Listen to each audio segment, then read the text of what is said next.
روزہ رکھنے کے جسمانی اور روحانی فائدے۔ ناظرین، آپ سب لوگوں کو رمضان المبارک کے روزے بہت بہت مبارک ہو۔ روزہ انسان کو صبر اور شکر کرنے والا بناتا ہے۔ روزے میں بھوک اور پیاس کی تکلیف گناہوں کا کفارہ بن جاتی ہے۔ روزہ انسان میں ایک دوسرے کے لیے ہمدردی پیدا کرنے کا بہترین ذریعہ ہے۔ روزہ رکھنے سے انسان میں غریبوں کی ضرورتوں کا احساس پیدا ہوتا ہے۔ روزہ رکھنے سے اللہ تعالیٰ کی رضا اور خوشنودی حاصل ہوتی ہے۔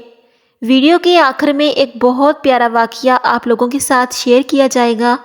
روزہ شوگر لیول کو کنٹرول کرنے میں اہم کردار ادا کرتا ہے۔ روزہ ایک ایسی عبادت ہے جس کا اجر اللہ تعالیٰ خود دے گا۔ روزہ رکھنے سے عمر میں برکت ہوتی ہے۔ کمنٹ سیکشن میں اللہ پاک کا ایک پیارا سا نام بھی لکھ دیں۔ روزہ انسان کے دل و دماغ کو روشن بناتا ہے۔ روزہ رکھنے سے انسان میں انکساری اور عاجزی پیدا ہوتی ہے۔ روزے دار ہر وقت اللہ تعالیٰ کی عبادت میں شمار ہوتا ہے اور گناہوں سے بچا رہتا ہے۔ اللہ تعالیٰ روزے دار کے حق میں بہت سی نیکیاں لکھ دیتا ہے اور گناہوں کو مٹا دیتا ہے۔ روزہ جسمانی صحت کو بہتر بناتا ہے۔ روزہ رکھنے سے جسم میں موجودہ فاسد مادے خشک ہو جاتے ہیں۔ روزہ دماغ کے کام کرنے کی صلاحیت کو بڑھاتا ہے۔ روزہ رکھنے سے اخلاق اور روحانیت کی توقیر پیدا ہوتی ہے۔ روزہ رکھنے سے انسان میں صبر بھی پیدا ہوتا ہے۔ جو انسان خود نہیں کر سکتا تو وہ اللہ تعالیٰ اسے روزے کے صدقے میں عطا کرتا ہے۔ روزے کی اہمیت۔ حضرت محمد صلی اللہ علیہ وسلم نے فرمایا کہ ہر عمل آدمی کا دگنا ہوتا ہے، اسی طرح کہ ایک نیکی 10 نیکی تک ہو جاتی ہے، یہاں تک کہ 700 تک بڑھتی ہے۔ مگر اللہ تعالیٰ نے فرمایا ہے کہ روزہ خاص میرے لیے ہے اور میں خود اس کا بدلہ دوں گا، اس لیے کہ میرا بندہ اپنی خواہش اور کھانا پینا میرے لیے چھوڑ دیتا ہے۔ اور روزے دار کو 2 خوشیاں نصیب ہوتی ہیں، ایک تب جب وہ افطار کرتا ہے، دوسری تب نصیب ہوگی جب وہ اپنے رب سے ملاقات کرے گا تو اس کا رب اس کو بدلہ دے گا تو وہ خوش ہو جائے گا۔ اور قسم ہے اس ذات کی جس کے قبضے میں حضرت محمد صلی اللہ علیہ وسلم کی جان ہے، روزے دار کے منہ کی بو اللہ کے نزدیک مشک سے زیادہ پسندیدہ ہے۔ رسول اللہ صلی اللہ علیہ وسلم نے فرمایا کہ جنت میں ایک دروازہ ہے جسے ریان یعنی سیراب کرنے والا کہتے ہیں۔ قیامت کے دن اس دروازے میں سے روزے دار جائیں گے اور ان کے سوا کوئی اس میں سے نہ جا پائے گا۔ پکارا جائے گا کہ روزے دار کہاں ہیں؟ پھر وہ سب اس میں داخل ہو جائیں گے۔ سبحان اللہ۔ ویڈیو کا آغاز کیا جاتا ہے۔ دہی کو زیادہ دن تک استعمال کرنے کے لیے کچے ناریل کے چھوٹے چھوٹے ٹکڑے دہی میں ڈال کر رکھ دیں۔ دہی 4 سے 5 دن تک تازہ رہے گا اور روزوں میں بہت زیادہ کام آنے والی چیز ہے۔ گاجر کی سبزی کھانے سے وہم کی بیماری ختم ہو جاتی ہے، بدن کو تازگی ملتی ہے۔ گاجر کا استعمال کینسر کی بیماری سے محفوظ رکھتا ہے۔ نہار منہ میتھی دانہ چوس لیا کرو، 70 سال تک موٹاپا نہیں آئے گا۔ دودھ اور گوشت کو ایک ساتھ کھانے سے کئی سالوں سے منع کیا جا رہا ہے۔ اس طرح کرنے سے انسان کے اندر بہت سی بیماریاں پیدا ہوتی ہیں، اس لیے منع فرمایا ہے۔ شہد اور نمک ملا کر دانت صاف کرنے سے آپ کے دانت چمک جائیں گے اور منہ سے بو بھی نہیں آئے گی۔ سستی سگریٹ نوشی کی طرح انسان کو ہلاک کر دیتی ہے۔ دل کے درد میں 3 چھوٹی الائچیاں روزانہ کھائیں، اس سے آپ خود فائدہ محسوس کریں گے۔ ایک بہت پیارا سا واقعہ آپ لوگوں کے ساتھ شیئر کروں گی۔ حضرت ابو ہریرہ رضی اللہ عنہ سے روایت ہے کہ رسول اللہ صلی اللہ علیہ وسلم نے فرمایا، سفید بال نہ اکھیڑو کیونکہ قیامت کے دن نور ہوگا، اور جس شخص کے بال سلام میں سفید ہوں گے اس کے لیے اس کے ایک نیکی لکھی جائے گی، ایک گناہ مٹا دیا جائے گا اور ایک درجہ بلند ہوگا۔ حضرت ابراہیم علیہ السلام سب سے پہلے انسان ہیں جنہوں نے اپنی مونچھیں کتری، اور وہ سب سے پہلے انسان ہیں جنہوں نے بڑھاپا یعنی سفید بالوں کو دیکھا۔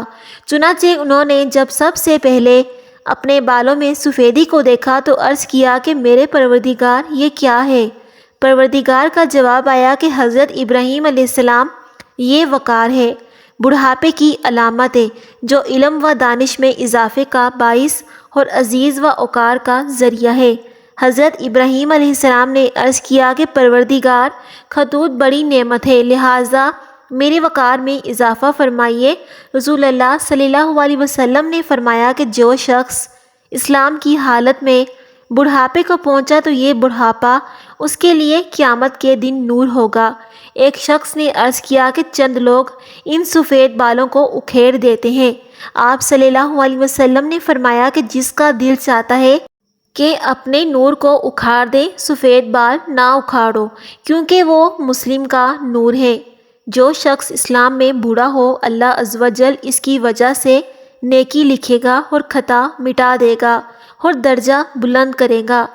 حضرت ابو بکر رضی اللہ عنہ سے روایت ہے کہ ایک آدمی نے پوچھا کہ اے اللہ کے رسول، کون سا آدمی بہتر ہے؟ آپ صلی اللہ علیہ وسلم نے فرمایا کہ وہ آدمی جس کی عمر طویل ہے اور اس کے اعمال اچھے ہیں۔ حضرت عثمان غنی رضی اللہ عنہ سے روایت ہے کہ رسول اللہ صلی اللہ علیہ وسلم نے فرمایا کہ اللہ تبارک و تعالیٰ فرماتا ہے کہ جب میرے بندے کی عمر 40 سال کی ہو جاتی ہے تو میں اس کو 3 قسم کے امراض سے محفوظ کر دیتا ہوں: جنون یعنی دیوانگی، جزام یعنی کہ کوڑ، اور برس سے عافیت دے دیتا ہوں۔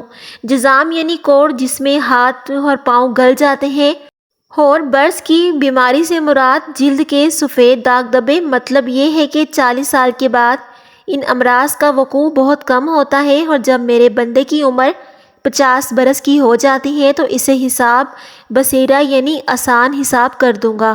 مطلب یہ ہے کہ 50 سال والے سے قیامت میں آسان سہل حساب ہوگا۔ جب کوئی بندہ 60 سال کی عمر کو پہنچ جاتا ہے تو میں توبہ اور رجوع الہی اللہ کو اس کا محبوب بنا لیتا ہوں۔ مطلب یہ ہے کہ 60 سال کی عمر کے بعد توبہ سے محبت ہو جاتی ہے اور اللہ کی طرف رجوع ہونے کی توفیق عطا ہوتی ہے۔